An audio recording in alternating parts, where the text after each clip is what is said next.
Салам достор, бүгін біз Исіккөлдө, Кыргызстандын Бермет Исіккөлдө жүрөбүз. Исіккөлдү өнүктүрүш үчүн, Кыргызстанды өнүктүрүш үчүн жөнөкөй адамдардан, жөнөкөй жарандардан, негизи биздин элибизден жөнөкөй эле нерселер керек да. Мисалы, мондой мусорлор төгүп коюптур, жөн эле алып, кызыкпай, жөн эле жыйнап коюш. Жөн эле адилеттүү бир сөздү сүйлөп коюш керек. Жөн эле эч сатылбай, акыйкатты сүйлөп коюш керек. Ана Кыргызстан өзү оңой эмес. Сыйлаңыздар биз тагында. Биз Исіккөлдү сыйлаңыздар, Кыргызстан сыйлаңыздар. Азыр жыйнап коебуз.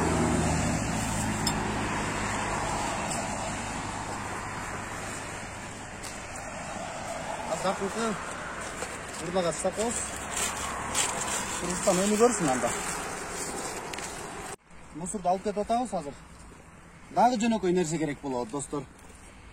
Жөнөкөй чиновниктерден жөнөкөй ушундай урналар, жөнөкөй эле акча жебей иштеген бизге жолдор керек болуп атат да. Мынакей азыр урна издеп, болжолдоп бир 200 метрден бери басып келатам, бир жок. Эми ар бир пансионаттын башына бир 2 урна коюп койсо, анча-мынча эгерде кыргыздар түшүнбөгөн болсо, туристтер көргөзөт дегендей.